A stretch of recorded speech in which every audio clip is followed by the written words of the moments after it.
إن الحمد لله نحمده ونستعينه ونستغفره ونعوذ بالله من شرور أنفسنا ومن سيئات أعمالنا من يهده الله فلا مضل له ومن يضلل فلا هادي له وأشهد أن لا إله إلا الله وحده لا شريك له وأشهد أن محمدًا عبده ورسوله يا أيها الذين آمنوا اتقوا الله حق تقاته ولا تموتن إلا وأنتم مسلمون يا أيها الناس اتقوا ربكم الذي خلقكم من نفس واحدة وخلق منها زوجها وبث منهما رجالا كثيرا ونساء واتقوا الله الذي تساءلون به والأرحام إن الله كان عليكم رقيبا يا أيها الذين آمنوا اتقوا الله وقولوا قولا سديدا يصلح لكم أعمالكم ويغفر لكم ذنوبكم ومن يطع الله ورسوله فقد فاز فوزا عظيما أما بعد فإن خير الحديث كتاب الله وخير الهدي هدي محمد صلى الله عليه وسلم وشر الأمور محدثاتها وكل محدثة بدعة وكل بدعة ضلالة وكل ضلالة في النار۔ محترم بھائیو، اللہ رب العزت کا بہت بڑا احسان کہ اس نے ہم سب کو انسان بنایا، اور اس انسان کو اللہ تعالیٰ نے بہت ہی تکریم دی۔ وَلَقَدْ كَرَّمْنَا بَنِي آدَمَ وَحَمَلْنَاهُمْ فِي الْبَرِّ وَالْبَحْرِ۔ پھر سب سے بڑا احسان اللہ رب العزت کا یہ ہے کہ اس نے ہم سب کو اپنے نبی، پیارے رسول، آخری نبی محمد صلی اللہ علیہ وسلم کی امت میں سے بنایا،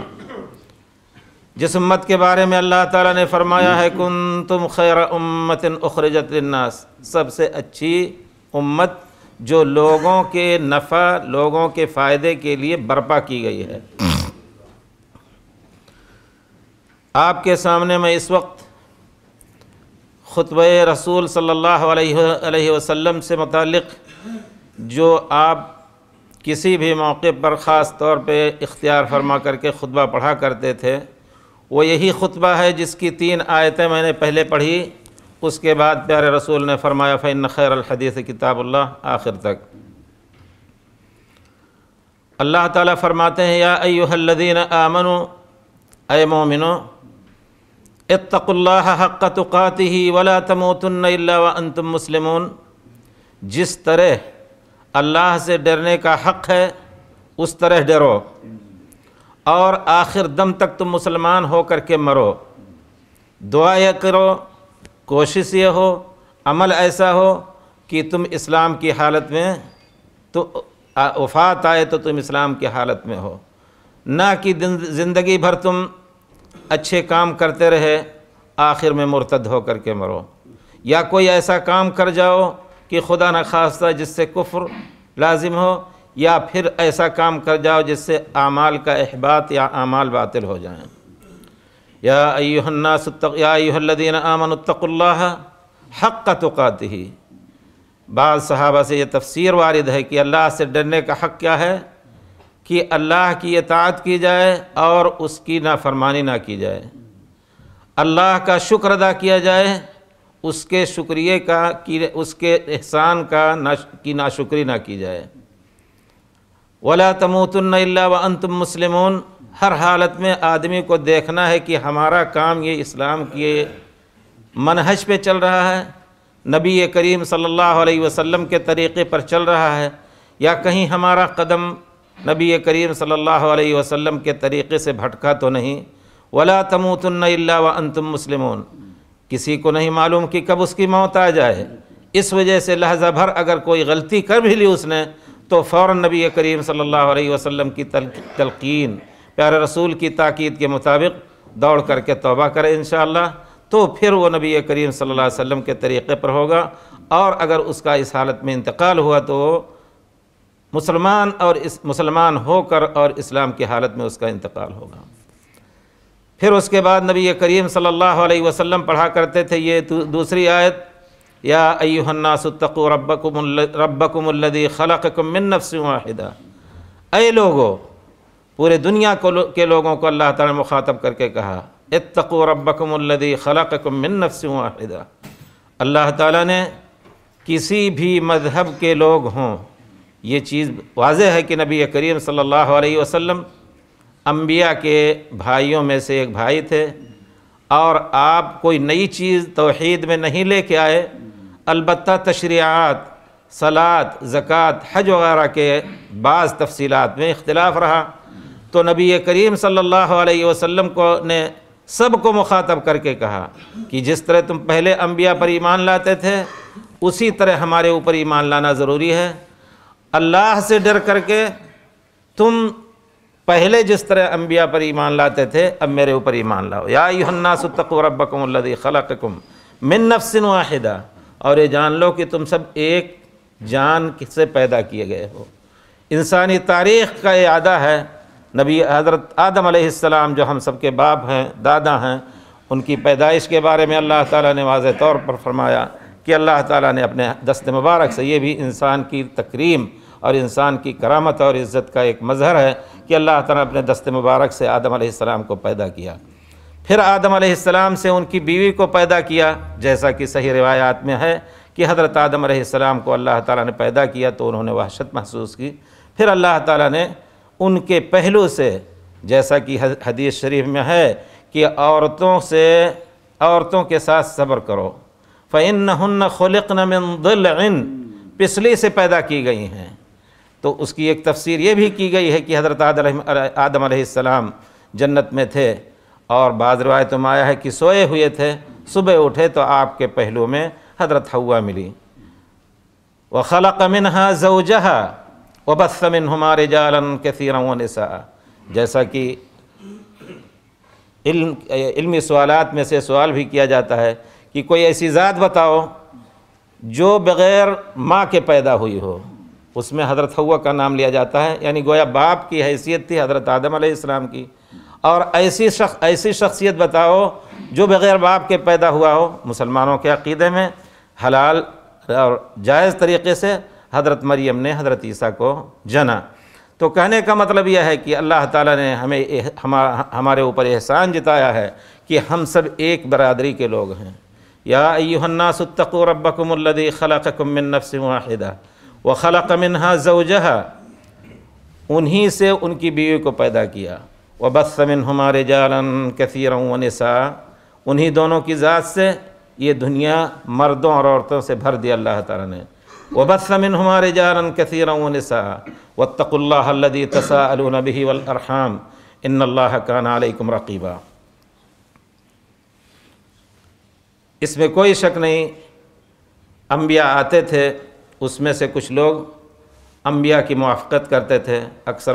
مخالفت کرتے تھے، لیکن اس کے باوجود بھی اللہ تعالیٰ نے مخالفین کے ساتھ بھی اچھا سلوک کرنے کا حکم دیا ہے۔ یہاں یا ایھا الناس، لوگوں کو یہاں صرف مومنین اور مسلمین کو مخاطب نہیں کیا، یا ایھا الناس اتقوا ربکم الذی خلقکم من نفس واحدہ، گویا سب کو کہا ہے کہ تم مسلمان ہو یا غیر مسلمان ہو، تم ایک ہی ماں باپ کے بیٹے ہو، تمہارے اندر آپس میں محبت ہونی چاہیے۔ اس میں کوئی شک نہیں، اس بات میں بھی کوئی شک نہیں کہ بہت سی چیزوں میں تفریق ہے، لیکن عام رہن سہن میں، عام اخلاق میں ایک مسلمان کو غیر مسلم سے بھی اچھے سے اچھا سلوک کرنا ہے۔ اسوہ حسنہ یہی تھا نبی کریم صلی اللہ علیہ وسلم کا، کافر بھی ہو، غیر آپ کے اوپر ایمان بھی نہیں لے آیا، یہودی ہے، آپ ان کے ساتھ اچھے سلوک سے زندگی گزارتے تھے، ان کے ساتھ مول بھاؤ رکھتے تھے، ان کے ساتھ اخلاق سے ملتے تھے۔ یہودی عورت نے دھوکہ دے کر کے نبی کریم صلی اللہ علیہ وسلم کو دعوت دی۔ پیارے رسول صلی اللہ علیہ وسلم کے بارے میں ہم مسلمانوں میں بعض لوگوں کا یہ عقیدہ ہے کہ آپ علم غیب بھی جانتے تھے، لیکن علم غیب صرف اللہ کو ہے۔ نبی کریم صلی اللہ علیہ وسلم کو یہودی عورت نے دھوکہ دے کر کے دعوت دی، صحیح بخاری کی روایت ہے، اور یہ سوچا کہ پیارے رسول صلی اللہ علیہ وسلم کو بکری کا دستہ زیادہ سے زیادہ پسند ہے، تو بکری کا دستہ پکایا اور گوشت دوسرے قسم کا بھی پکایا، لیکن دستے میں زیادہ سے زیادہ زہر ملا دیا۔ حضرت براء ابن معرور پیارے رسول صلی اللہ علیہ وسلم کے ساتھ تھے، کھانا کھانے بیٹھے، کھانا کھائے اور کھاتے ہی فوراً ان کا انتقال ہو گیا، موت آ گئی۔ نبی کریم صلی اللہ علیہ وسلم نے بھی کھایا کچھ حصہ۔ اس کے بعد آپ نے کہا ان ھذا الذراع لا یخبرنی انہ مسموم، یہ بکری کا دستہ مجھے خبر دے رہا ہے کہ اس میں سم ہے، لیکن اس کا اثر نبی کریم صلی اللہ علیہ وسلم پر یہ رہا کہ آپ کے رگ اکحل میں زندگی بھر درد ہوتا رہا۔ سبحان اللہ، یہ بھی اللہ تعالیٰ کی ایک حکمت ہے، آپ کی بشریت کی اس بات کے لیے، آپ کے رفع درجات کے لیے اللہ تعالیٰ نے آپ کو بھی مبتلا کیا۔ تو میرے کہنے کا مطلب یہ ہے کہ ہم جہاں کہیں بھی ہوں نبی کریم صلی اللہ علیہ وسلم کے اخلاق کا نمونہ ہوں۔ اسلام امن کی دعوت دیتا ہے، ایمان امن سے ہے، اس وجہ سے ایمان اور اسلام میں سلم، صلح اور امن کا بہت بڑا حصہ ہے۔ اگر مسلمان اس دنیا میں امن نہیں قائم کر سکتا تو پھر کوئی قوم یا کوئی ایسی دعوت امن قائم نہیں کر سکتی ہے جو اسلام کے قانون پر عمل نہ کرے۔ اسی وجہ سے آپ نے دیکھا ہوگا کہ بہت سے ایسے مفکرین جن کا اللہ پر ایمان نہیں، نہ دین و ایمان ہے ان کا کوئی، لیکن وہ کہتے ہیں کہ اگر دنیا کو امن چاہیے تو اسلام کے قانون تادیب و تعزیر پر عمل کرے، کم سے کم شراب پینے والوں کو کوڑے لگائے اور چوری کرنے والے کا ہاتھ کاٹے، کیونکہ یہ اللہ کی طرف سے، اور یقیناً اس نے ایک زمانے میں وہ امن ثابت کیا کہ اس آسمان اور اس زمین نے اس قسم کا امن کبھی نہیں دیکھا۔ حضرت عدی بن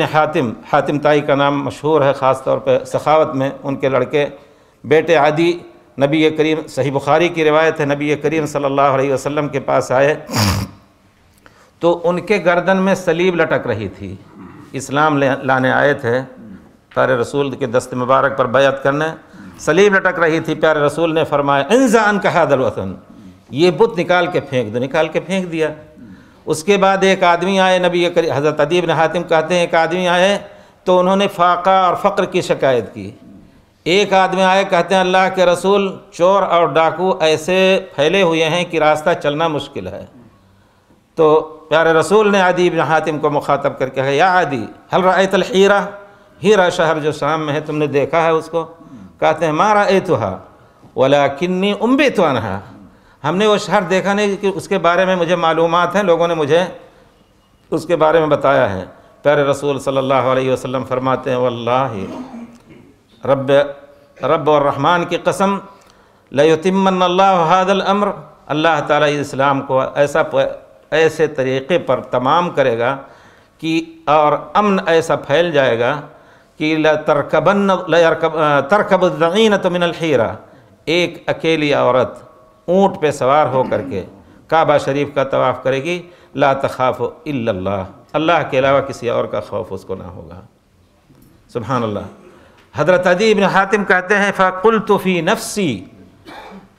میں نے دیکھا کہ اس وقت پورا علاقہ اور پورا طے کا علاقہ یہ چوروں اور ڈاکوؤں کی وجہ سے آگ میں بھڑک رہا ہے۔ این یذھب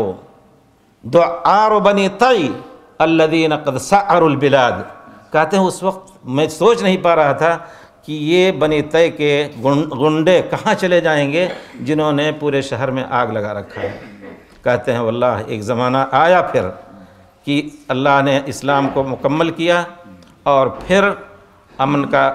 کی حالت ہوئی کہ ہیرا ہی سے چل کر کے میں نے ایک عورت کو دیکھا کہ وہ طواف کرنے جا رہی تھی، اور پھر پیارے رسول نے آگے فتوح کا ذکر کیا اور کہا کہ کسریٰ و قیصر کے خزانے تمہارے ہاتھوں میں آئیں گے، اور کہتے ہیں میں ان لوگوں میں تھا جنہوں نے کسریٰ کے ملک کو فتح کیا۔ تو کہنے کا مطلب ہے کہ اگر دنیا امن چاہتی ہے تو اسلام پر عمل کرے، اسلام اور ایمان ہی کی روشنی میں دنیا کو امن مل سکتا ہے۔ یہ نہ سوچیں کہ صرف مسلمانوں کو امن ملا، مسلمانوں کے تحت اس زمانے میں بھی کچھ ایسی قوم رہا کرتی تھی جو مسلمانوں کے ساتھ صلح کر کے، جنگ بندی کر کے اور مسلمانوں کے ملک ہی میں رہنے کو پسند کرتے تھے، جن کو ذمی کہا جاتا ہے۔ اور ذمی کی ایک حیثیت ہے اسلام میں، یہ نہ کوئی کہے کہ نہیں اسلام ان سے جزیہ لیتا تھا پیسہ بٹورنے کے لیے، نہیں، اسلام آیا ہے کہ لوگ سب اللہ کے دین کو قبول کر لیں، لیکن لا اکراہ فی الدین، جب تک ایمان دل میں نہ داخل ہو، زبردستی تھوپنا دین کا یہ اسلام کا کام نہیں ہے، کیونکہ اس سے اور ہی دل میں حقد اور کینے اور ضغینہ کی آگ بھڑکے گی اور کسی وقت بھی اس سے خطرہ ہو سکتا ہے۔ تو اسلام ایک ایسا دین ہے جو باقناعت قبول کرے اس کے لیے وہ دین ہے، اور جو نہیں قبول کر رہا ہے تو کم سے کم اگر وہ کمزوری میں ہے، جس طرح ایک مسلمان کمزور تھے تو مکے میں وہاں سے نکلے، رہنا ہوتا تو دب کر کے جس طرح چاہیں رہیں، لیکن اگر وہ اسلامی ملک میں رہنا چاہتا ہے اور رہے سب، وجہ کیا کہ اسلام نے جب امن قائم کیا تو دوسرے ملک میں رہنا انہوں نے پسند بھی نہیں کیا، کیونکہ ان کو امن چاہیے۔ اسلام نے ان کو ان کے دین میں امن دیا، اور پھر اسلام نے ان سے صرف سال میں 1 دینار جزیہ لیا، 1 دینار بڑے آدمی سے، وہ بھی حالم بالغ آدمی سے۔ ایک مسلمان اگر مسلمان ہے تو اس کے اوپر زکوٰۃ فرض ہے، سال میں ہزاروں ریال اور ہزاروں ڈالر فرض ہے، ہزاروں فرض ہوتے ہیں، اور ایک ذمی ہزاروں کمائے آپ کے ملک میں، لیکن اس سے 1 دینار لیا جا سکتا تھا، صرف لیا جاتا تھا، اس وجہ سے کہ وہ رہیں۔ اگر ان کو دین اسلام پسند آ رہا ہے تو دین اسلام قبول کر لیں، ورنہ اپنے دین پر امن کے ساتھ، شرط یہ ہے کہ امن کے ساتھ رہیں۔ مسلمانوں سے جو معاہدہ ہو رہا ہے اس معاہدے میں خیانت نہ کریں۔ تو بہت سے لوگ آپ دیکھیں جہاں کہیں بھی ذمی بنے، چند دنوں کے بعد عراق فتح ہوا، اس میں بہت سے لوگ ذمی تھے، لیکن چند دنوں کے بعد مسلمانوں کے درمیان رہ کر کے انہوں نے اسلام قبول کر لیا، یہاں تک کہ وہاں کے گورنر نے حضرت عمر سے شکایت کی کہ یہ خراج اور جزیہ اب تو ختم ہو جائے گا، مسلمانوں کا بیت المال خالی ہو جائے گا۔ تو پیارے حضرت عمر رضی اللہ تعالیٰ نے فرمایا کہ دیکھو پیارے رسول کو اللہ تعالیٰ نے بعث اللہ رسولہ ہادیا لا جابیا، پیارے رسول کو نبی کریم صلی اللہ علیہ وسلم نے لوگوں کی ہدایت کے لیے بھیجا تھا، پیسے جمع کرنے کے لیے، پیسے بٹورنے کے لیے نہیں۔ تو میں کہنا چاہتا ہوں یا ایھا الناس اتقوا ربکم الذی خلقکم من نفس واحدہ، اللہ تعالیٰ ہر ایک سے مخاطب کر کے کہتا ہے، مسلمان سے، کافر سے، اتقوا ربکم، اللہ سے ڈرو، اس اللہ سے، اس رب سے جس نے تمہیں ایک جان سے پیدا کیا ہے۔ ہر ایک سمجھو، چاہے وہ کسی بھی مذہب کا ہو، لیکن کم سے کم امن کو قائم رکھو۔ اتقوا ربکم الذی خلقکم من نفس واحدہ وخلق منها زوجها وبث منہما رجالا کثیرا ونساء۔ یقیناً دہشت گردی کو کیوں ہوا دی جاتی ہے اور اسلام کے خلاف کیوں ہوا دی جاتی ہے؟ یہ لوگ تو اس کا معنی وہی لوگ سمجھ سکتے ہیں جو اس کو ہوا دیتے ہیں۔ امن کو خراب کر کے اگر با امن رہے کوئی شہر بھی، مسلمان بھی ہوں، کافر بھی ہوں، اسلام کو اچھے انداز سے پیش کرنے کا موقع ملے، ان کے خلاف ایسی ریشہ دمانیاں نہ ہوں جن سے دوسروں کو بھڑکایا جائے، تو کتنے لوگ ہیں جو اسلام قبول کرنے کے لیے تیار ہیں، لیکن یہ خاص مقصد کے لیے دنیا کے مفسدین اسلام کے نام سے، نبی اسلام کے نام سے اسلام کو بدنام کیا جاتا ہے، مسلمانوں کو بدنام کیا جاتا ہے، اور کچھ ایسی تدبیریں چلتے ہیں کہ مسلمان بھڑکیں اور آپس میں نوجوان کچھ دہشت گردی کریں تو ہمیں کچھ موقع ملے۔ بہرحال ایک چیز ہے جس کو زیادہ تفصیل کی ضرورت نہیں، سب سمجھتے ہیں، لیکن مسلمانوں کو چاہیے کہ ہر ایسے موقع پر ایسے لوگوں کی ریشہ دوانیوں کو کامیاب ہونے کا موقع نہ دیں، صبر سے کام لیں۔ نبی کریم صلی اللہ علیہ وسلم کے خلاف اس وقت بہت کچھ ہو رہا ہے اور ہوا کرے گا ہمیشہ۔ مکے کی زندگی میں آپ کو ساحر کہا گیا، آپ کو مجنون کہا گیا، آپ کو شاعر کہا گیا، اور پھر دنیا کا لالچی کہا گیا، دنیا کے مال اموال اور اچھی سے اچھی عورتوں کو پیش کیا گیا، سب کچھ کہا گیا اور وہ کہا جائے گا، لیکن مسلمانوں کو حکمت سے کام لینا ہے، صبر سے کام لینا ہے، اور اللہ تعالیٰ سے دعا کرنی چاہیے کہ اللہ تعالیٰ وہ دن لائے کہ لوگوں کے منہ بند ہو سکیں اور یہ بات نہ کہہ سکیں، لیکن اس کے ورے ہم نوجوانوں کو تھوڑا سا صبر دلاتے ہیں، اور صبر کے پیچھے ہم یہ چاہتے ہیں کہ زیادہ سے زیادہ اللہ سے تعلق رکھیں اور زیادہ سے زیادہ اللہ سے دعائیں مانگیں کہ اللہ تعالیٰ ہمارے دین کو عام کرے تاکہ اس جلتی ہوئی دنیا کو امن ملے، جو امن کو ترس رہی ہے جو دنیا، اس کو اسلام کے سائے میں امن ملے۔ یقیناً لوگ جانتے ہیں اور اچھے اچھے لوگ اس کا اعتراف کرتے ہیں کہ اسلام نے امن قائم کیا 3 صدی تک، 4 صدی تک، یا اسلام میں جہاں اسلام پھیلا اور قوی رہا، الحمدللہ امن ہی امن رہا، اور لوگ ان کو نعمت سمجھتے رہے۔ جب وہاں سے اسلام گیا تو بہت کچھ ایسی جنگیں ہوئیں، اسپین میں دیکھیے اور دوسری جگہوں پہ دیکھیے، اس کی تاریخ بہت ہی کالی ہو گئی اسلام کے بعد۔ تو کہنے کا مطلب یہ ہے کہ اللہ تعالیٰ نے نبی کریم صلی اللہ علیہ وسلم خصوصی طور پر، حدیث شریف میں آیا ہے کہ آپ جب بھی کوئی خطبہ حاجہ کرتے، کسی بھی ضرورت کے لیے کوئی خطبہ دینا ہوتا تھا تو آپ یہ آیتیں اور یہ کلمات مبارکہ پڑھتے تھے، اکثر یہی پڑھا کرتے تھے تاکہ لوگوں کے ذہنوں میں یاد دلائیں کہ نہیں، آپس میں ہر شخص جو بنی آدم ہے آپس میں اس کو محبت کے ساتھ رہنا ہے، اور آگے بڑھ کر کے جب مسلمان ہے تو اس کا حق اس کے اوپر اور ہی زیادہ ہو جاتا ہے۔ ایک مسلمان کا حق ایک مسلمان پر 3 حق اس کے اوپر ہو جاتے ہیں۔ اگر وہ آپ کا پڑوسی ہے تو پڑوسی ہونے کا حق، اور اگر وہ مسلمان ہے تو مسلمان ہونے کا حق، اور پھر وہ رشتہ دار ہے تو رشتہ دار ہونے کا حق۔ نہیں تو کم سے کم اسلام کا حق یہ ہے کہ لا یظلمہ ولا یخذلہ، اور جب وہ بیمار ہو تو اس کی بیمار پرسی کرو، اور جب وہ بلائے دعوت پہ تو دعوت کھانے جاؤ تاکہ اس کی دلجوئی ہو، اور اسی طرح اگر وہ محتاج ہے کسی چیز کا تو تم اس کی مدد کرو۔ تو اسلام مسلمانوں کو چاہیے یقیناً کہ آپس میں محبت سے رہیں۔ یہ ہے پیارے رسول صلی اللہ علیہ وسلم کی اصل عزت اور اصل توقیر، جس کے لیے کچھ لوگ اس کی دوسری شکلیں بنا رکھے ہیں۔ نبی کریم صلی اللہ علیہ وسلم کی اطاعت سب سے بڑی توقیر اور تعظیم ہے نبی کریم صلی اللہ علیہ وسلم کی۔ یا ایھا الناس اتقوا ربکم الذی خلقکم من نفس واحدہ وخلق منها زوجها وبث منهما رجالا كثيرا ونساء واتقوا الله الذي تساءلون به والارحام ان اللہ کان علیکم رقیبا۔ چھوٹا سا اشارہ، ہمارے گھر میں ہمارے پہلو میں ایک ذات ہوتی ہے جس کو بیوی کہا جاتا ہے۔ کتنے لوگ ہیں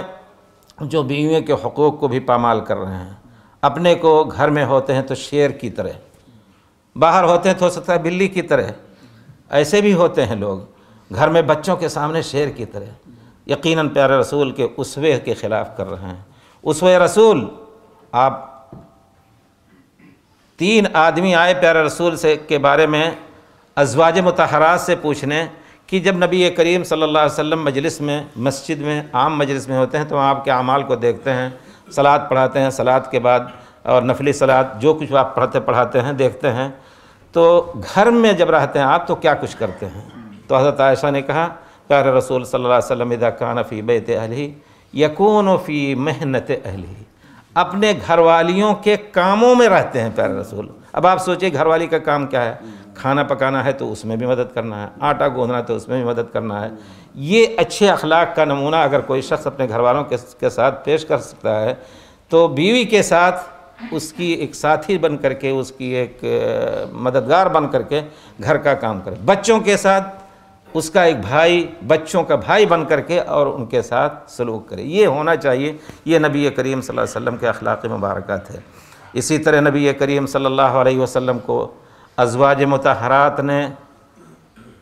اپنی ضرورتوں کے تحت بہرحال کچھ نان نفقہ میں بھی آپ کو تھوڑا سا تنگ کیا۔ نبی کریم صلی اللہ علیہ وسلم کا اسوہ مبارکہ، سبحان اللہ، آپ اتنے دل گرفتہ ہوئے، آپ غمگین ہوئے کہ آپ نے قسم کھا لی کہ 1 مہینے تک ان کے قریب نہیں آئیں گے۔ اعلیٰ شہرن، 1 مہینے کی قسم کھا لی کہ ان کے قریب نہیں آئیں گے۔ ایسے موقع پر آج کا مرد، آج کا شوہر ڈنڈے اٹھا لیتا ہے، گالی گلوچ، مار پیٹ، نہیں تو کم سے کم 1 نہیں 10 طلاق، ہزاروں طلاق دے کر کے اور چھٹی لینا چاہتا ہے، اور پھر وہی دوسرے ٹائم پچھتاتا ہے اور بچوں کو کے منہ دیکھ کر کے روتا ہے کہ اب ہم فتویٰ کہیں سے مل جائے۔ اگر ہم اس مذہب کے نہیں ہیں کہ 3 طلاق، ایک مجلس کا 3 طلاق ایک شمار ہو، تو پھر بھی وہ فتویٰ لے کر کے اس مسئلے میں مذہب بھی بدلنے لے کے تیار ہو جاتا ہے۔ لیکن نبی کریم صلی اللہ علیہ وسلم کا اسوہ، آپ نہ ان سے سخت کلام ہوئے، نہ کوئی ایسی بات کہی جن سے ان کا دل دکھ ہے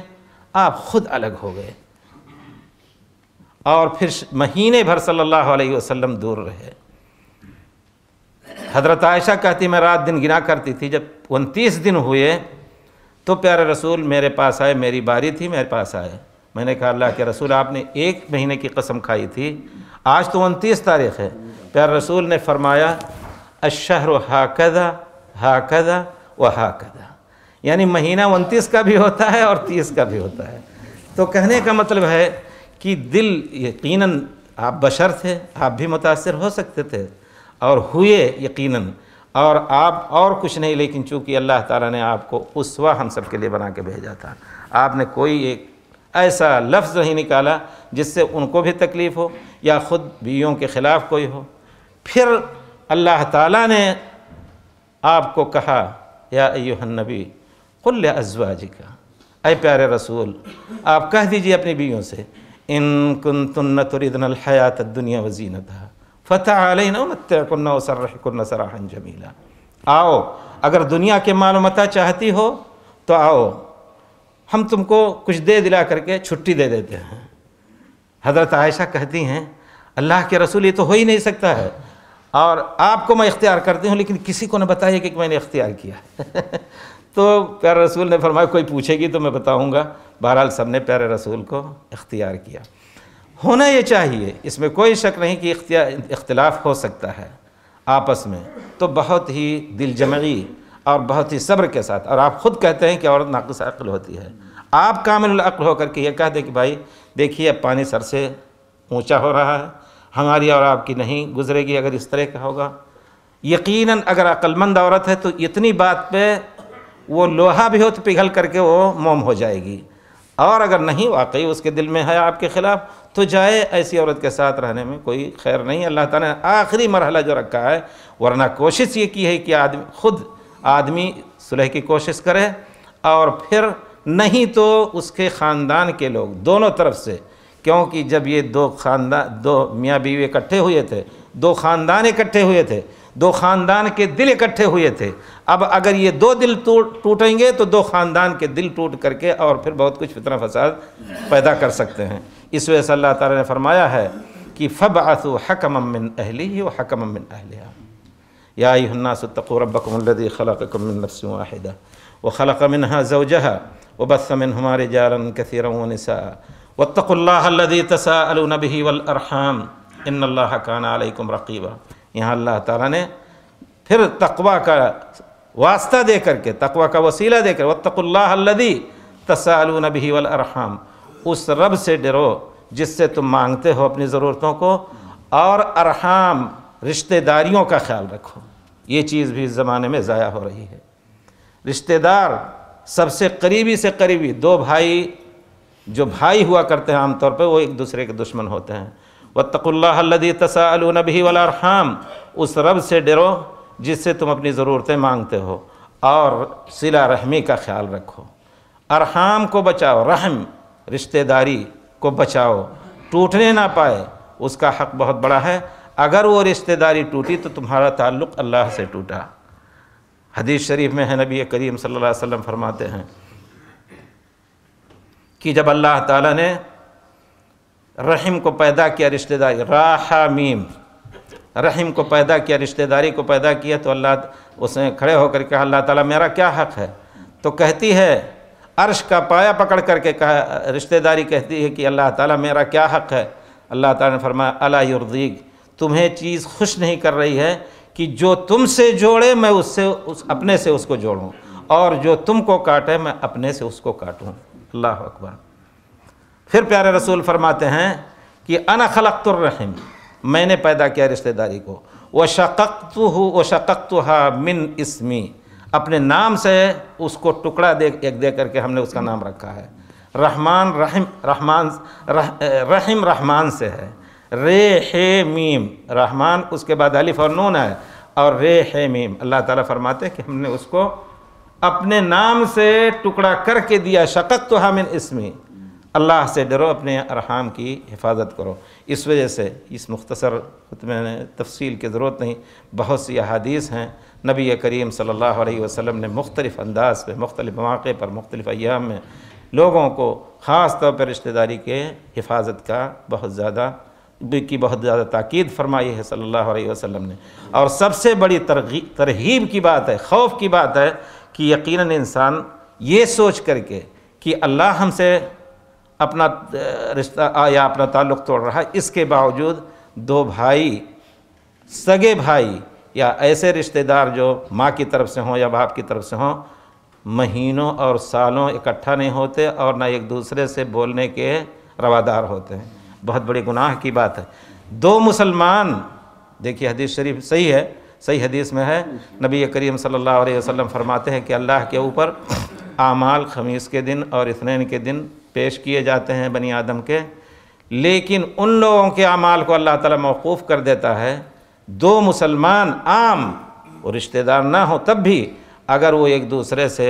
کٹ کے رہتے ہیں تو اللہ تعالیٰ کہتے ہیں کہ دعوہما حتی یصطلحا، ان دونوں کے اعمال کو چھوڑ دو، قبول نہیں ہوں گے، موقوف رہیں گے حتی یصطلحا، جب تک کہ وہ لوگ صلح نہ کرنے۔ اقول قولی ھذا واستغفر اللہ لی ولکم ولسائر المسلمین من کل ذنب فاستغفروہ انہ ھو الغفور الرحیم۔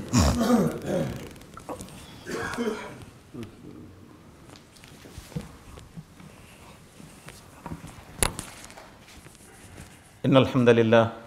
نحمده ونستعینه ونستغفره ونعوذ باللہ من شرور انفسنا ومن سیئات اعمالنا من يهده الله فلا مضل له ومن يضلل فلا هادي له واشهد ان لا اله الا الله وحده لا شريك له واشهد ان محمدا عبده ورسوله اما بعد فان خير الحديث كتاب الله وخير الهدي هدي محمد صلى الله عليه وسلم وشر الأمور محدثاتها وكل محدثة بدعة وكل بدعة ضلالة وكل ضلالة في النار۔ بھائیو، تیسری آیت جو نبی کریم صلی اللہ علیہ وسلم ایسے موقع پر پڑھا کرتے تھے، یا ایھا الذین آمنوا اتقوا اللہ وقولوا قولا سدیدا یصلح لکم اعمالکم ویغفر لکم ذنوبکم ومن یطع اللہ ورسولہ فقد فاز فوزا عظیما۔ قول سدید، اے مومنو اللہ سے ڈرو، اور ڈرنے کا تقاضا یہ ہے اللہ کے کہ اچھی بات کہو۔ وقولوا للناس حسنا، جیسا کہ اللہ تعالیٰ نے دوسری آیت میں فرمایا لوگوں سے اچھی بات کرو، دل خراش باتیں نہیں کہ ایک سخن ہوتا ہے در بے بہا، ایک سخن ہوتا ہے آتش دے لگا، تو ہر ایک سے میٹھی بات کرو۔ قولوا قولا سدیدا، نبی کریم صلی اللہ علیہ وسلم نکاح کے وقت بھی ان آیتوں کا اختیار فرماتے تھے۔ آپ یہ جانیں کہ بہت سے اختلافات بیوی اور شوہر میں، خاندان میں اور دوسرے لوگوں میں اسی قسم کی سخت کلامی کی بنا پر ہو جاتے ہیں، اور کوئی بڑی بات نہیں ہے، کسی نے کسی کو ایسی بات کہہ دی جس سے اس کو تکلیف ہوئی، اس کی بنا پر آپس میں انشقاق، آپس میں افتراق اور آپس میں ایک دوسرے سے دور رہنے کی بات آ گئی۔ اس وجہ سے اور یہ بھی سوچنا چاہیے ہمیں کہ ہم کوئی ایسی بات ناحق نہ کہیں۔ ناحق بات ہوگی تو یقیناً اس کا حساب ہمیں قیامت کے دن دینا ہے۔ اللہ تعالیٰ فرماتے ہیں ما یلفظ من قول الا لدیہ رقیب عتید، ایک لفظ بھی اگر کوئی بولتا ہے تو بہت ہی چست چوبند محافظین اس کو نوٹ کر لیتے ہیں، اور وہ کرامن کاتبین یعلمون ما تفعلون قیامت کے دن لا کر کے ہمارے نامہ اعمال میں نقطہ اور دھبا یہ ہمارے سامنے پیش کریں، اگر یہ ایک ہی بات ہو۔ اس وجہ سے ہمیں سب کے ساتھ اچھی سے اچھی بات ہونی چاہیے۔ قول سدید میں سب سے قول یہ ہے کہ اللہ کی ذات مبارک میں کوئی ایسا قول نہ کہے آدمی کہ اللہ کی شان میں گستاخی ہو۔ نبی کریم صلی اللہ علیہ وسلم کی ذات مبارک میں کوئی ایسی بات نہ کہے کہ نبی کریم صلی اللہ علیہ وسلم کی ہتک ہو۔ صحابہ کرام جو ہمارے سب کے اسوہ ہیں پیارے رسول کے بعد، ان کی ذات مبارک میں کوئی ایسی بات نہ کہے جس سے ان کی ہتک ہو، کیونکہ یہ سب سے بڑے برے اقوال میں سے ہوں گے جن کا خمیازہ ہمیں بہت سخت بھگتنا ہوگا۔ ان اللہ یامر بالعدل والاحسان ان اللہ وملائکتہ یصلون علی النبی یا ایھا الذین آمنوا صلوا علیہ وسلموا تسلیما۔ ان اللہ یامر بالعدل والاحسان وایتاء ذی القربى وینہی عن الفحشاء والمنکر ویعظکم اللہ وینہی عن الفحشاء والمنکر ویعظکم اللہ والبغی یعظکم اللہ لعلکم تذکرون۔ وآخر دعوانا الحمد للہ رب العالمین.